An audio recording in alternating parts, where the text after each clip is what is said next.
እሁድን በኢቢኤስ ዛሬ በእናቶች ቀን በተለየ ሁኔታ ያከበርን እንገኛለን። ያው የቡና ሰዓታችንን ስንጀምር ደግሞ ሌላ ቀን ላይ ለየት ያለ ጉዳይ አንስተን ነበር። ዛሬ ደግሞ በሚነጥረው ኳስ ጀመርንና ቡና እየጠጣን ልንጫወት አርቲስት ሶስናን ጋበዝኳት። ብዙዎች ደግሞ በዓለም አቀፍ ደረጃ የምትታወቂው ሶስና ወጋየሁ በሚል ነው። እንደ ሀገራችን ስናመጣው ደግሞ ሶስና ተዋበ ወጋየሁ ትባላለች። እንኳን ደህና መጣሽ። ለእናቶች ቀን ደግሞ እንኳን አደረሰሽ። እንኳን አብሮ አደረሰን። አመሰግናለሁ ስለጋበዝሽ። አመሰግናለሁ። እኔም በጣም በሚነጥረው ኳስ አልኩኝና እንደው አሳሳትኩት ይሆን እንዴ ስያሜውን ወይስ የራሱ የሆነ ስም አለው? እኛ ባውን ሲምቦሎ ምንለው አንድ አይነት ነው። ያው በአማርኛ በሚነጥር ኳስ ነው የሚባለው። በሱ ቀለል አድርገን ጀመርን። ወደ በኋላ ላይ ደግሞ ሌሎችም የምታሳየን ነገር ይኖራል ከሞያ ጋር በተያያዘ። ግን ደግሞ ዛሬ የእናቶች ቀን እንደመሆኑ እናቶች ስንል ወረት በሌለው በማያልቀው ፍቅር የሚሰጡን የዓለም እናቶች ሁሉ እንኳን አደረሳችሁ ብለን ነው ዛሬም የጀመርነውና በዚህ ቀን ላይ ደግሞ እናትነቱ እንዳለ ሆኖ ሞያው እንዳለ ሆኖ ደግሞ የደረስሽበት የስኬት ማማ አለ። ይሄንን ያነሳን ለሌሎች እናቶችም ደግሞ ምሳሌ እንዲሆን እንድንጫወት ነውና እናትነትን እንዴት ትገልጫዋለሽ? እንዴት ነው አንቺ ጋር እናትነት የሚሉን ሐሳብ እናንሳና እንጀምር። እናትነት እኔ እንጃ ምን አይነት ነገር ዓለም ላይ እንደሚገልጸው ራሱ በጣም ከባድ ቃል ነው።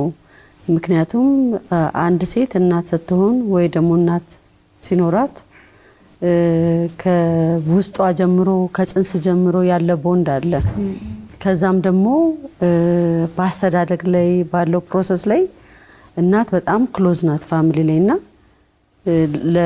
ለአንድ ህፃን አስተዳደግ ወይም ወደ ወጣትነት ወይ ወደ ጉልምስና ወይ ወደ ሰክሰስ እንዲሄድ ከፍተኛ ሚና አስተዋጽኦ ያላት ሱፐር ሂሮ በቃ ሱፐር ሂሮ ናት የቤቱና በተለይ ኢትዮጵያዊ እናቶች ሱፐር ሂሮ ናቸው። በቃ የተለየ ስጦታ ነው እናትነት።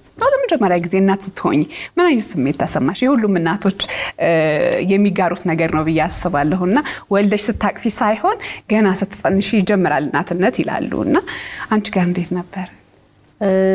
በጣም በሚገርም ሁኔታ የኔ መጀመሪያ ልጄን ስጸንስ ኦልሞስት ከዛ በፊት ከአንድ አመት በፊት ወንድሜን አጥቼ ነበርና በጣም ተጎድቼ ነበር እና ቀስ በቀስ ነው ወደ ስራ የገባሁትና ስራ ገብቼ አውሮፓ ሆኜ ነው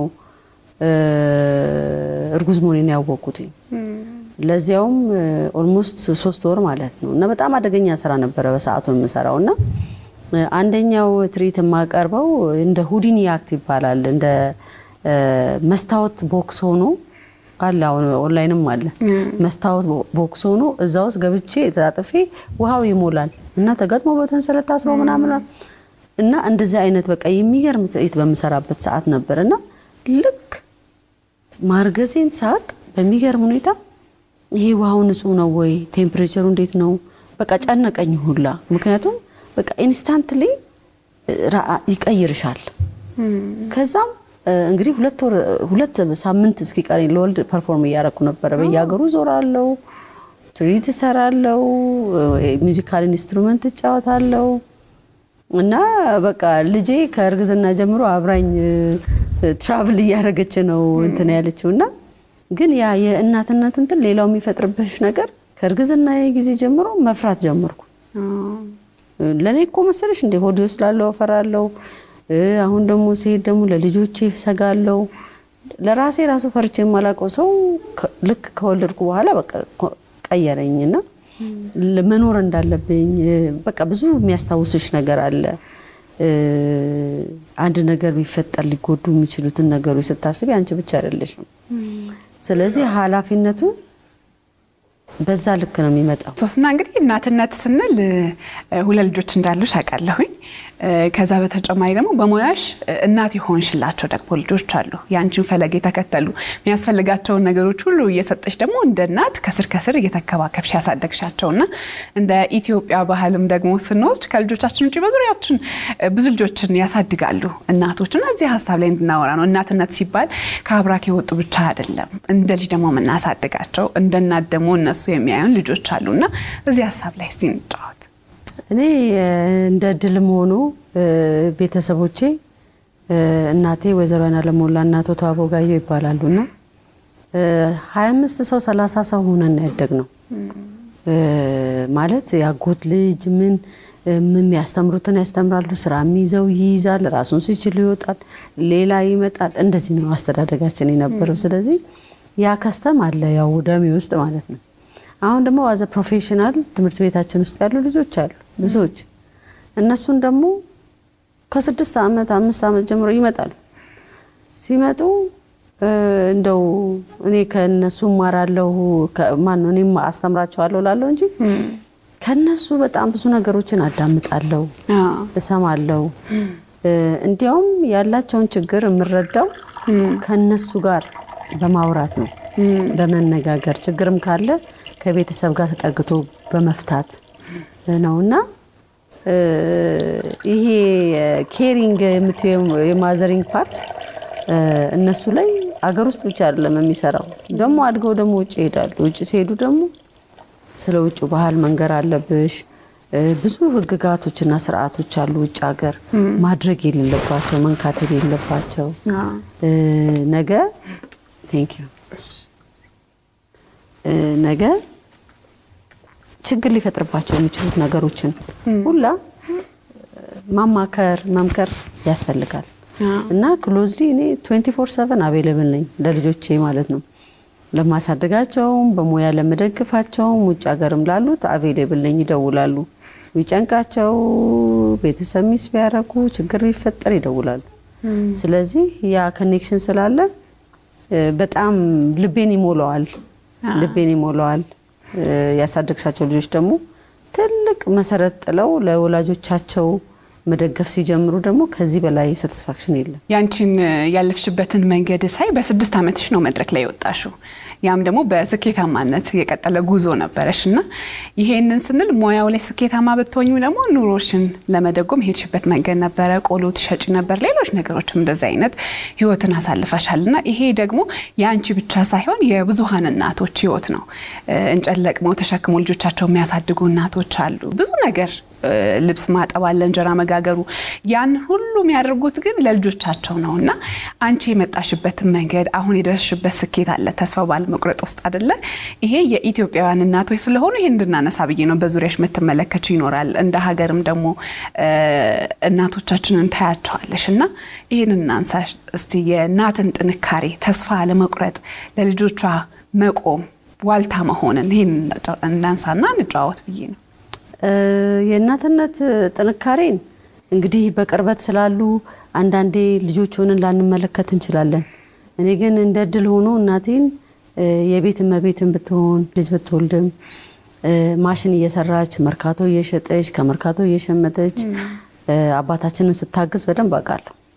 ከዛ በኋላም ደግሞ በሜዲካል ችግር በኦክሲጅን ነበረች 16 ዓመት እዛው መኝታ ቤቷ አልጋዋ ላይ ሆና ሆቴል ራን ታረጋለች። በጣም ብዙ ቤተሰብ ታስተዳድራለች።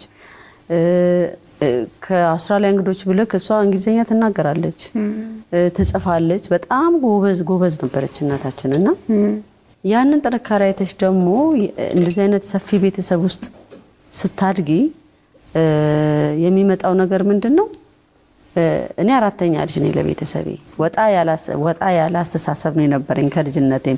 ትምህርት ቤትም ያስገቡኝ እርሊ ነው፣ ምክንያቱም በጣም ፈጣን ነበርኩኝ እና at some point አባቴን ያው መተጣጣፍ ጀምሬያለሁ። ያኔ ወክማ ገብቻለሁ። አንዴ ትራንስፖርት አምጣለሁ፣ አንዴ ጊዮን መዋኘት ፈልጋለሁ፣ ከጊዮን በኋላ አይስክሬም መብላት ፈልጋለሁ። በጣም ኤክስፔንሲቭ ቻይልድ ነበርኩኝ እና እኔ ቢራ ፋብሪካ ውስጥ ነው የተወለድነው። ከበባለና ማለት ከስተመራለሁ ምናምን በቃ እኔ አሁን መሸጥ የምፈልገው ነገር አለ ብዬ ጀመርኩ ማለት ነው። ዳቦ ቆሎ ማስቲካ ምናምን ያስኩኝና ከሰንጋተራ አምጥቼ የ9 ዓመት ልጅ ሆኜ መሸጥ ስጀምር አባቴ አበደ። አባቴ ቴክኒካል ማናጀር ነው ቢራ ፋብሪካ ውስጥ። እንዴት እንደዚህ ታረጋለሽ? አሁን ምንድነው የሚባለው አንቺ እዚህ ጋር? እኔ አልኩኝ ትምህርቴን አላጓድልም፣ አንተን ትራንስፖርት አልጠይቅም፣ ወንድሞቼንም መደገፍ እችላለሁ፣ ግን መስራት ፈልጋለሁ ብዬ ያንን የተነሳሁት ለ4 ዓመት ሰርቻለሁ እንደዛና እንዲያውም በጣም ቢዝነሱን በጣም ጎበዝ ከመሆኑ የተነሳ ከዱባይ ጥፍር ቀለም ሲያመጡ ይሰጡኛል፣ እሱን እሸጣለሁ። ማልሸጠው ነገር የለም እና በዛ ሰዓት እንዲያውም እናቴ 100 ብር ቁባ አስገባችኝ ከእናቶች ጋር ማለት ነው። እሷ ልጅ ናት፣ በቃ መጨረሻ ላይ ተሰጧታላችሁ ትግባ ተባለና ገባው ማለት ነው። ያ ብር ሲመጣ በዛ ሰዓት ብዙ ብር ስለሆነ እኔም ያን ያህል ብር አልፈልግም እኮ የምፈልገው ነው ለትራንስፖርት ነው ለአባቴ በኢንቨሎፕ አድርጌ ሰጠሁት ቤት እየሰራ ነበር አለቀሰ በጣም አለቀሰ ያን ያስታውሳለሁ እና ኦን ዘ ሚን ታይም ደግሞ በዛ ሰዓት ደግሞ ብሔራዊ ቲያትር ትምህርት ሲዘጋ በተለይ እኔ ከዛ ግቢ ውስጥ አልጠፋም እና የልጆች ካራክተር ሲያስፈልግ ዝክረ ኪነ ጥበብ የሚባል ሐሙስ ዝግጅት አለ እዛ ላይ ስቴጅ መስራት ጀመርኩኝ እና ሐሙስ ስቴጅ ላይ ሶስና መተጣጣፍ ትርኢት ተሰራለች ይባላል በቃ የተለያየ ነገር የልጅ ካራክተር ሲያስፈልግ ያስገቡኛል ምክንያቱም አልጠፋም ከዛ ግቢ ውስጥ እና በዛ ሂደት ውስጥ ሆኜ እየሰራው ስላደኩኝ የእናቶች ጥንካሬ እጅግ በጣም ይገርመኛል ለኔ ለራሴ ማለት ነው በተለይ አሁን መሰራበት ሳይት እንጦጦ ሳይት ላይ ስለሆነ ኤቭሪ ዴይ እመለከታቸዋለሁና የነሱን ልጆች ለማሳደግ ጓጉቻለሁ አክቹሊ እዛ አካባቢ ሞኔ የመረጥኩት በዛ ነው እና እነኚህ ሰዎች ጫዋት ይወጣሉ ማታ ወደ 11 ሰዓት ላይ ደግሞ ይመጣሉ የማይታሰብ ነው የማይታሰብ እና እንደዛም ሆኖ ደግሞ አሁን በመንሰራው እዚህ እንጦጦ ላይ በመንገነባው ሳይት ላይ 55% ሴቶች ናቸው የገነቡት ስትራክቸሩን እና እናቶቹ ናቸው እዛው አካባቢ ላይ ያሉ እናቶች ናቸው ስራ ተፈልግ ቀጣሊ ለቅሞ መጣው ኮንስትራክሽን ውስጥ የገቡ ሰዎች ናቸው በሙሉና የበለጠ ደግሞ ተሳታፊ ብናረጋቸው ታማኝ ናቸው ጠንካራ ናቸው ሰዓታቸውን ያከብራሉ ሲከፈላቸውም ደግሞ ለቤተሰባቸው ነው ሌላ የትም የሚያደርጉት ነገር የለም ለልጆቻቸው ነው ስለዚህ እኔ እንዲያውም ሌሎች ሰዎችንም ኢንከሬጅ ማደርገው አቅም ያለውን ሰው መቅጠር ብቻ ሳይሆን አቅም ለሌሉት ሴቶችም አቅም መፍጠርን መጀመር ብንጀምር ጥሩ ነው አዎ የእናቶች ቀን ሲደርስ ከእናቶችን ከሚያስደስተው አንደኛው ነገር እንኳን አደረሰሽ ብለው ልጆቻቸው የሚያደርጉላቸው ነገር ነውና ልጆችሽ እንዴት ናቸው አንቺ ጋር በእናቶች ቀን ምንድነው የሚያደርጉልሽ ምንድነው የሚያስደስትሽ በእናቶች ቀን ከልጆችሽ ጋር ያለንሽ ኢንጌጅመንት እንድታነሽልኝ ፈልጌ ነው ውጭ ናቸው የሚኖሩት ደግሞ እናት ነስን ሆኖ መገኘት ነው በቦታው ባትገኝም እንኳን እዚህ ሆነሽ ልብሽም አይምሮሽም እነሱ ጋር ነው ያለውና ይሄን እንድታጫውችኝ ነው ኖርማሊ የሚያደርጉት ከአባታቸው ጋር ሄዱና ስጦታ ገዝተው ይመጣሉ ኦር የሆነ ኩክ ያረጋሉ እና እኔ ልጆቼ 16 አመት እና አሁን ደግሞ ኦልሞስት 12 አመት የሚሞላው ወንድና 16 አመት ሴት ልጅ አለች በጣም እንደዚህ ኃላፊነት ያለው ስራ ላይ ስትሆኚ ቻሌንጅ አለው ኦብቪየስሊ ቻሌንጁ ምንድነው ቤትሽን እንዴት አርገሽ ጃግል ታረጋለሽ ከስራ ጋርና ደግሞ ትሬኒንግ ሴንተር እንዴት ያንን ከፋፍሎ መሄድ ከዛ ደግሞ ትራቨል አለ አንዳንዴ ልጆቼንም ይዤ ሄዳለሁ ግን they like traveling እነሱም ያንን አይዲያ ይወዱታል ትራቨል ማድረግ by the end of the day ግን አሁን ልጆች ሲታመሙ ስታያቸው እናታቸው ነው ይፈልጋሉ አብሮ አልጋ ውስጥ ራሱ አብሮ መተኛት ነው የሚፈልጉት እና ያንን አፌክሽን ያንን ባለው ታይም ባለው ጊዜ እሰጣቸዋለሁ ባለው ጊዜ ሁሉ እነሱም ደግሞ አንደርስታንዲንጋቸው በጣም የሚገርም ነው የዘንድሮ ልጆች ደክሞሽ እንኳን ስትመጪ ምን ነው ማማ ደከመሽ ምናምን ወይ ዝም ብለሽ ጋደም ካልሽ እንኳን ሶፋ ላይ መጥቶ ከወንዱም ቢሆን ከመኝታ ቤቱ ጋቢ ነገር አምጥቶ አልብሱ ምናምን ይሄዳል በቃ እና ከዚህ በላይ ምን ትፈልጊያለሽ ምን ከፍያለሁ እዚህ ሀገር ነው ያሳደኳቸው ልጆቼ ይዤ ስመጣ የ5 አመት እና የ8 ወር ልጅ ይዤ ነው የመጣሁት ያ በመሆኑ እኔ በጣም ደስተኛ ነኝ ኢትዮጵያን በማሳደግ የነሱ አዎ አንገትሽን ሳይው ኒሻን አለ በጣም ብዙ ያገኘሻቸው ሽልማቶች አሉ ከኢትዮጵያም ብቻ ሳይሆን አብዛኛዎቹ በዓለም አቀፍ ደረጃ በሰራሻቸው ስራዎች ያገኘሽ ነው በተለይ በሰርከስ ሙያሽ ላይ ማለት ነው ልጆች ደግሞ ሲያዩሽ እናታችን እንዴት ተጣጣፋለች እንዴት ሆናለች የሚል ነገር ይኖራልና አንዳንዴ የሆነ ቦታ መድረስ ማድረግ እንፈልግና እናትነታችን ወደ ኋላ ይጎትተናል አይደለ ለልጆቻችን የምንሰጠው ጊዜ አለ ማሳደግ አለብን የሚፈልጉትን ነገር አግኝተው ማደግ አለባቸው ስለምንል ከመንደርስበት ህልም ወደ ኋላ ልንቀር እንቻለን አንቺ ላይ ሳይ ደግሞ ይሄ ነገር የለምና ብዙ እናቶችም ይጋራሉ በያስባለው ይሄንን ነገር ለልጄ ስል ይሄን ታውቁት ልጆቼን ለማሳደግ ስል ይሄን ታውቁት ይላሉ ግን ልጆች ራሳቸውን የቻሉ ዓለሞች ናቸውና አንቺ እንዴት አርገሽ አስኬድሽው የሚለውን እስቲ ያጫውጪ ስለኒሻኑ በዛው እናንሳ እንዴት ነበር የተገኘው ይሄኛው አክቹሊ 6ኛ አዋርድ ነው ከዚህ በፊት በጣም ብዙ አዋርዶች አግኝቻለሁ mainly from Australia, Young Australian of the Year Award, የአውስትራሊያ የሰርከስ ኢንዱስትሪ አዋርድ ሃምለን አዋርድ የሚባል አለ። እሱንም ከዩኒቨርሲቲ ደግሞ የአልሙኒ አዋርድ አግኝቻለሁ ከተማርኩበት ዩኒቨርሲቲ። ይሄኛው ግን ትልቁ ነው። ይሄ the order of Australia ይባላል። the order of Australia አውስትራሊያ ላይ ሲግኒፊካንት ስራ ለሰሩ ሰዎች በፓርላመንት ሃውስ የሚሰጥ ነው እና ያ ደግሞ በኩዊን ኤሊዛቤት ፈቃድ አለው አብሮ ተያይዞ ይሰጣል። ያ ሲሰጥ አሁን ለምሳሌ እኔ ውጭ ሀገር በአያቴ ስም ነው የምጠራውና ሶስና ወጋየው OAM ኦርደር ኦፍ አውስትራሊያ ሜዳሊስት ተብሎ እንደ ታይትል ተሰጥቶኛል። ላይ ክብርት ምናምን እንደሚባለው ማለት ነው። እና ያ ኦነር ሲኖርሽ ምንድነው ጥሩነቱ? አንደኛ ሪኮግናይዝ ተደረግሻል። ይሄን ሪኮግናይዝ የተደረኩትኝ አክቹሊ አውስትራሊያ ላይ ኢንዲጂነስ ኮሚኒቲ አሉ ያገሩ ዜጎች ዋናዎቹ ማለት ነው። ኢንዲጂነስ ኮሚኒቲ ላይ በድራግና አልኮል ሰፈር ለሚያደርጉ ልጆች ሪሃቢሊት አደረግ ነበር። በጣም ትልልቅ ስራ ሰራ ነበር እዛ እና ያ ሁሉ አኩሙሌት ተደርጎ ማን ነው ምን እንዳደረገሽም አይነገርሽም። ከ50 አመት በኋላ ነው ሪሊዝ የሚደረገው እና ደብዳቤ ኢሜል ሲደርሰኝ እንደነገጥኩኝ እና ኢትስ ሪሊ ምናምን ብዬ እንትን ስል በጣም ገረመኝና መተሽ ይሄንን ሜዳል ሴሬሞኒ እንድትወስጂ እንፈልጋለን ብለውኝ ሄጄ ነበር። ሴቷን ልጄን ይዤ ሄጄ ነበር። ትንሽ ነበር እሷን ይዤ ሄጄ ነበር። እሷም ሴሬሞኒ ላይ ተገኝታለች። ስለዚህ እናቶች ምንድነው ጊቭ አፕ የሚያደርጉት? ጊቭ አፕ ካሪየራቸውን ኦር ጊቭ አፕ ምንድነው ውበታቸውን ራሳቸውን መጠበቃቸው ነው?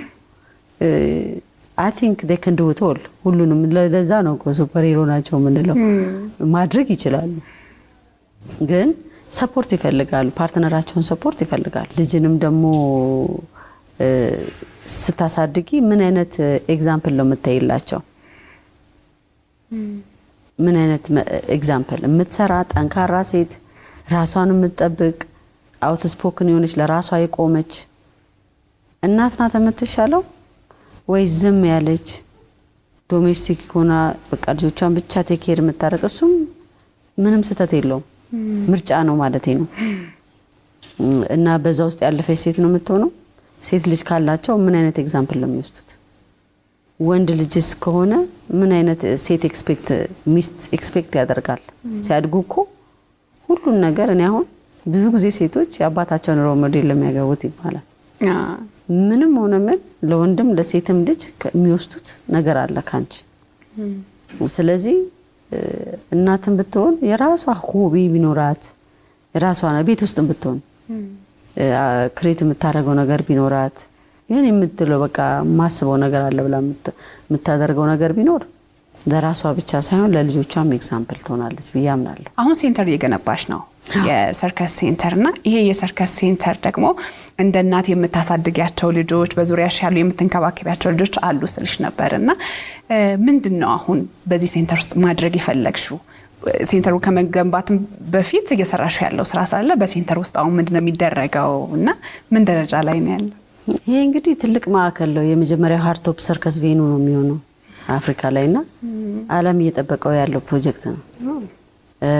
ይሄ ፕሮጀክት ራሱ ድሪሙ በጣም ሎንግ ታይም ረጅም ጊዜ ሳልሞ የነበረው ነው። ከልጅነት ጀምሮ ኢትዮጵያ ውስጥ ቢኖር ኢትዮጵያ ውስጥ ቢደረግ ብዙ እናተርፍበታለን እንደ ሀገር እንገነባበታለን ብዬ ማስበው ረጅም ጊዜ ቆየ ነው እና ከባድ ፕሮጀክት ነው። ከባድ ፕሮጀክትነት ብቻ ሳይሆን ሐሳቡ ራሱ ትልቅ ስለሆነ መታሳንሽው አይደለም ነገ ምን ተጠራበት ነው የሚሆነው። ምክንያቱም እንደዚህ አይነት ሴንተሮች በአውሮፓ ሀገራት እንደ ጀርመን፣ ፈረንሳይ፣ በተለይ ራሻ፣ ቻይና የመሳሰሉት ሀገር እነኚህ ፐርማነንት ቬኖች አሉ። ስለዚህ አፍሪካ ሲመጣ የመጀመሪያው ዴስቲኔሽን የት ይሆናል ማለት ነው? እንጦጦ ፓርክ ያለው ነው የሚሆነው ማለት ነው። እና ይሄ የሰርከስ ማሳያ አሬና አለው። ያ አሬና ለሀገር ሾዎች ለውጭ ሾዎች አቬሌብል ነው። ስለዚህ ውጭ ሾዎች አሁን ኤክስፖዠር የምትፈጥሪው ለሰርከስ ሀገር ስላለው ብቻ ሳይሆን የውጭ ሾዎችም መምጣት ይጀምራሉ።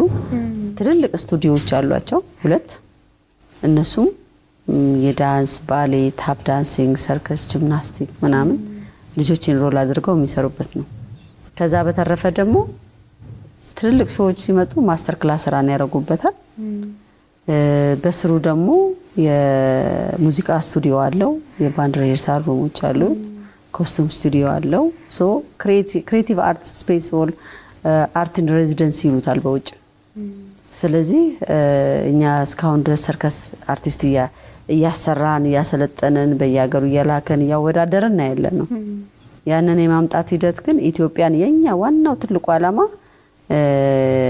ኢትዮጵያን የሰርከስ ዴስቲኔሽን የማድረግ ነው ዴስቲኔሽን እንድትሆን ነው ስለዚህ አሁን የኛ ራሱ ሞቶውን ብታይ ሜኪንግ ኢትዮጵያ a destination for circus art ነው የሚለው እና ሰርከስ ፎከስ ያደረገ ይሁን እንጂ በጣም ብዙ ኤሌመንቶች አሉት አርት ኤንድ ክራፍት አለው የተለያየ ነገር አለው ስለዚህ በኢንቨስትመንት ደረጃ አርት ላይ ኢንቨስት የሚያደርግ ድርጅት ሲመጣ እንግዲህ የኛ ነው ጥሩ ነው እና ለብዙ ሰዎችም እድል ይከፍታል ብለን እናስባለን የሰርከስ ሴንተር መገንባት ብቻ ሳይሆን ያለፍሽበትን የህይወት መንገድ ደግሞ የሚተርክ መጽሐፍም ጽፈሽ ለአንባቢያን አብቅተሻል በ2007 አይደለ እዛውስ ምንድናቸው የተካተቱት ልክ እንዳንቺ ደግሞ ልጆች የሚያሳድጉ እናት የሆኑ እናቶች አሉና ካንቺ ካለፍሽበት ህይወት ተሞክሮሽ እንዲወስዱ ብለሽ ነው ይሄንን ነገር ያመጣሽውና ምንድነው የተካተተበት ውስጡ ላይ እዛው ውስጥ ምንድነው አንደኛ አስተዳደጌ ሁለተኛ የትራቭል ጉዞዬና ከዛም ደግሞ አውስትራሊያ ያለው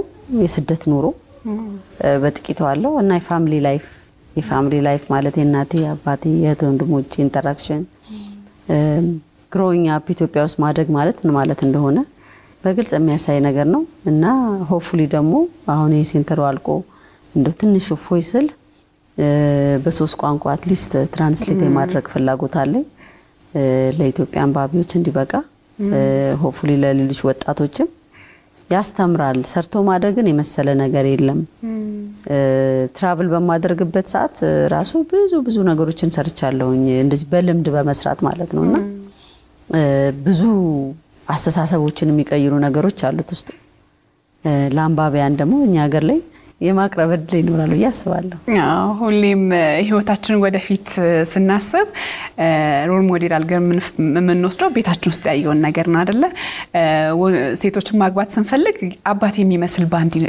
ባል እንዲኖረኝ እንፈልጋለን እንላለን ወንዶችም ሲሆኑ ደግሞ ልክ እንደ እናት አይነት ሚስት ብትኖረኝ ይላሉና ከእናትሽ አንቺ ምን ወሰድሽ እኔ በአጠቃላይ ከእናቴ ከአባቴ የወሰድኩት ነገር ነፃነት ነው እኔ በህይወቴ ቤተሰቦች አቁሞኝ ማለት ይሄን አትስሪ ይሄን አታድርጊ ይሄን አትሁኚ ብለውኝ ያቁ እና አባቴ was a good husband a good አባቴ ነበረ ነው በጣም እናቴ ማለት ንግስቱ ናት ለሱ እሷም ደግሞ የቤት ኃላፊነቷን ስራዋን እየሰራች ልጆቿን እያሳደገች ማህበራዊ ኑሮን ከበር እያደረገች ሁሉ በቃ እኔ 10 ብር ቁብላ ነበራት እኔ በጣም ይገርመኛል አሁን 10 ብር ቁብ ምንድነው ዝራ አይ ግድ የለም ይሄ መሰብሰቢያ ነው ምን ሰባሰበበት ነው ትላለች ከዛ 10 ብር ቁብ ሰውላ መጥቶ በልቶ ተጥቶ ተጫውቶ ምን ብሎ ከሚገባው በላይ ከዛ በላይ አውጥቶ ነው የሚሄደው ግን ያቺ 10 ብር መኖሯ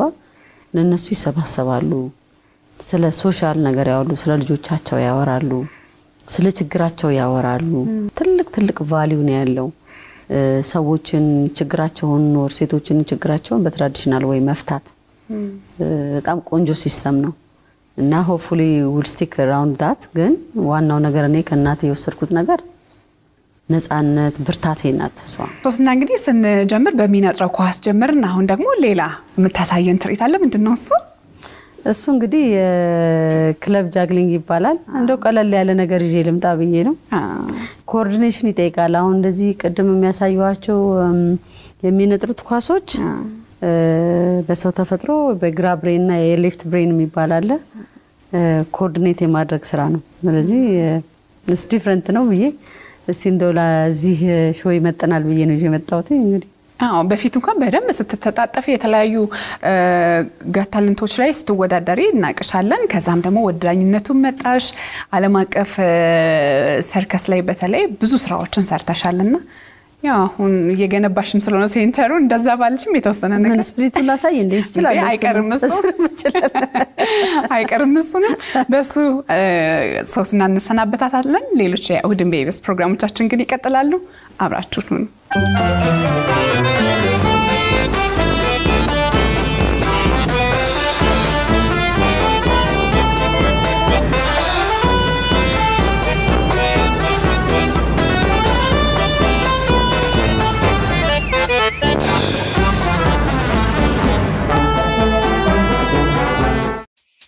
ውድ የኢቢኤስ ቴሌቪዥን ተመልካቾች ይህ በስክሪኑ ላይ የምትመለከቱት ትክክለኛው የፌስቡክ አካውንታችን ነው እንደተለመደው በፕሮግራሞቻችን ላይ ያላችሁን ገንቢ አስተያየት እየጻፋችሁልን ላይክ እና ሼር ማድረጋችሁን ለማስታወስ እንወዳለን ኢቢኤስ ቴሌቪዥን የርሶ ቀዳሚ ምርጫ